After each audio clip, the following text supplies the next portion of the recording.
All right, today we have Carnival Cruise Line updates, we have Holland America updates, and we have a clarification from Royal Caribbean. We're going to get to it right after this.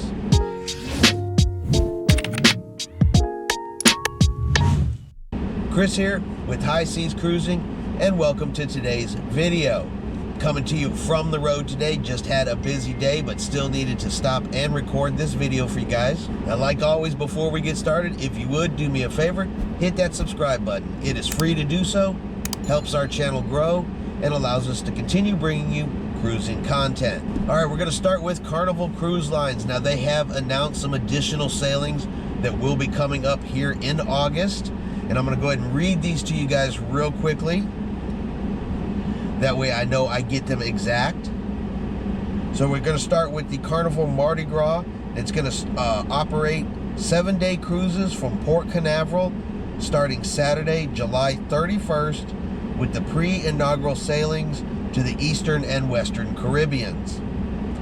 The Carnival Magic will return from her dry dock to Port Canaveral. She's going to pick up 4- and 5-day cruises to the Bahamas and the Caribbean that were previously scheduled for the Carnival Elation, and that's going to be effective August 7th through October.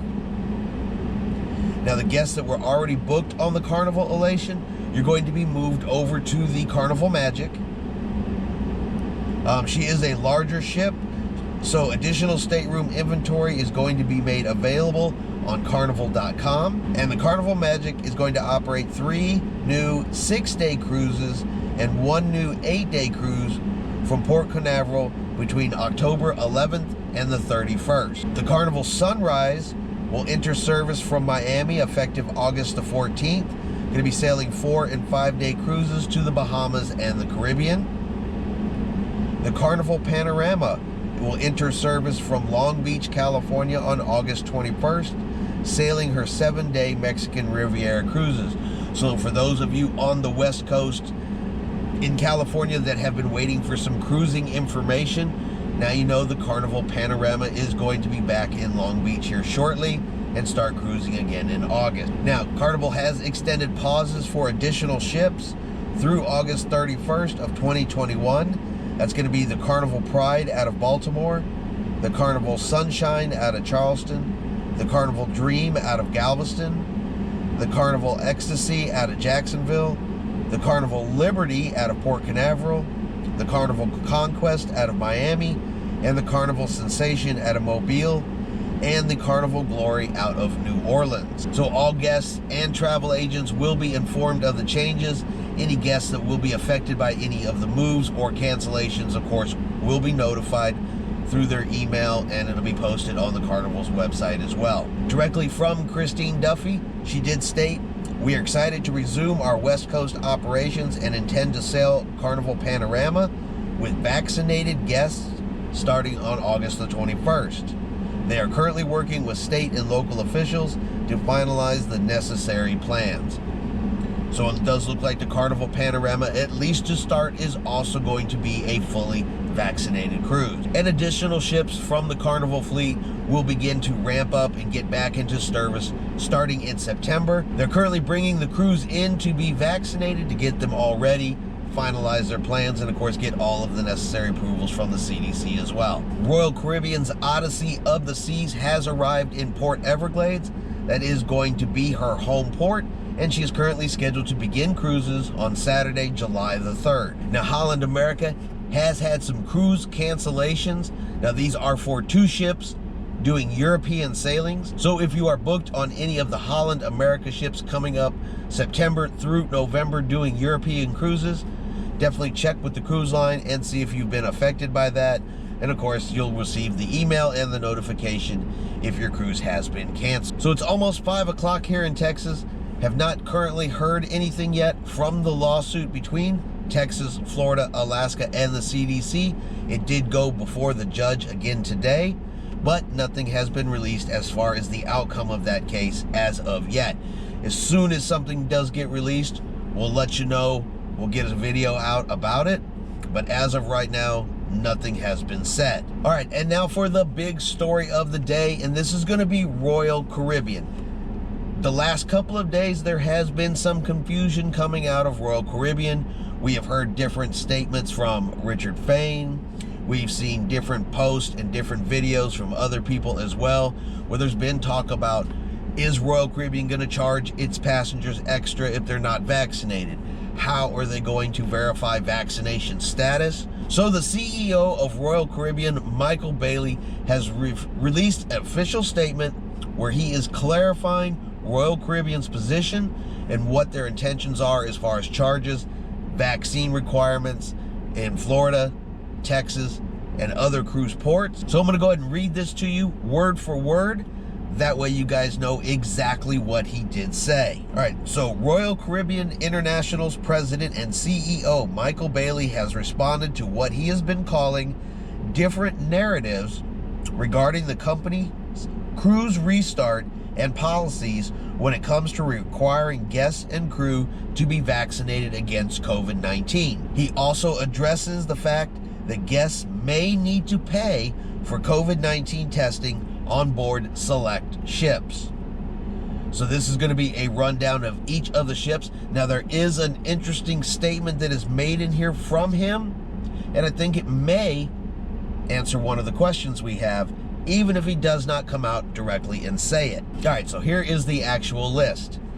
Okay, for Freedom of the Seas, Odyssey of the Seas, Allure of the Seas, Symphony of the Seas, and Mariner of the Seas, sailing out of Florida ports in July and August, we strongly recommend all guests eligible for vaccines are fully vaccinated. We expect approximately 90% of our guests will be vaccinated. Guests who choose not to be vaccinated or are not willing to verify vaccination will be subject to testing and additional health protocols, which will be at their expense. Now, this specifically covers the ships in Florida, where they cannot ask for your vaccine passport or your vaccine status. And the part that stands out to most to me, it says guests who choose not to be vaccinated or are not willing to verify vaccination. So does that mean that they cannot ask you, but like I mentioned in a video yesterday, can you offer to show it to them to verify your status so that you don't get charged for extra testing because you are vaccinated? It's starting to look like possibly that is the way they're going to get around this. But again, he does not specifically come out and say, hey, if you volunteer it, you're good. He just says those that are not willing to show it. I kind of think that could be a hint as to which way they're going to go.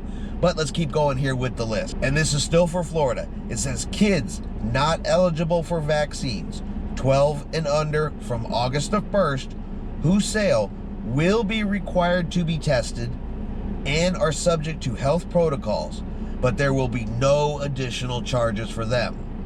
So those children who are too young to get the vaccine will have to take the test, will have protocols, but they will not be charged for these things. Now, for the Adventure of the Seas from the Bahamas, the Anthem of the Seas from Southampton, the Jewel of the Seas from Cyprus, the Serenade and the Ovation of the Seas from Seattle, the Independence of the Seas from Galveston, and the Oasis of the Seas. Now, the guests on board these ships will need to be fully vaccinated, with the only exemption being children under the age of 12. Now, children under the age of 12, just like the cruises out of Florida, will require testing, will have additional health protocols, but will not be charged for the testing. So that is his official rundown of all of the cruise ships and what their vaccination requirements, testing requirements, and who is going to be charged and who is not going to be charged.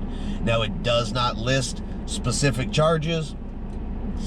It does not list if there's going to be any exemptions to those rules. And of course, it doesn't yet say exactly how they're going to ask in Florida, but I'm honestly think it looks like it's going to be a volunteer process. Now, he did include Independence of the Seas, which is scheduled to sail out of Galveston, Texas. And here in Texas, our governor has now also passed a law where you cannot ask someone's vaccination status. So that one may be subject to change, and we may see that one move into the similar requirements that are being done in Florida. And if it does, then of course anybody non-vaccinated or unwilling to prove vaccination will be charged for testing, have additional health protocols, and other requirements while on board the ship. We're still waiting to hear from Carnival Cruise Line because they are also in the same boat here in Texas. They're scheduled to start sailing on the Carnival Vista July the 3rd. We're just a couple of weeks away from that. They are wanting fully vaccinated crew and passengers. Not real sure how this Texas law is going to affect them. Once they officially put something out, I will let you guys know about that as well. So that brings you up to date with everything we currently know, at least about vaccinations, vaccinated versus unvaccinated cruises, testing, costs, and things like that. Carnival has not stated if they do unvaccinated sailings in any way, are those passengers going to be incurring any additional costs. So far, that is only for Royal Caribbean and for Celebrity Cruise Line. But Celebrity Cruise Lines is trying to sail fully vaccinated, but they did mention that as well. Let me run this thought by you, because like I said, I brought up the thought yesterday where if you volunteer your vaccination, then you're good and you don't have to pay for the testing, and that possibly was one way the cruise lines can get around that. Well, what if by charging the unvaccinated, is that a motivation for them to not sail right now? Or is that a motivation for them to get a vaccine before they sail? Is this, I guess, the carrot on the stick, where the cruise lines are trying to make sure that the majority of the people that even try to get on the ship are fully vaccinated? Is this like a backhand sneaky thing, like, hey, if we charge the unvaccinated, then they won't want to cruise this first month. We'll only get vaccinated passengers, and then we pretty much are sailing fully vaccinated without actually coming out and saying, we only want vaccinated people. I don't know. I could just be making stuff up, reading too much into something. You never know. But let me know what y'all think about that idea as well. Is that something that a business or a corporation might do to us just to get their way and to try to get around these laws a little bit more? Let me know what you think. All right, I hope you have enjoyed today's video. If you have, do me a favor, let's give it a thumbs up. Have yourself a great day, and we will see you out on the high seas.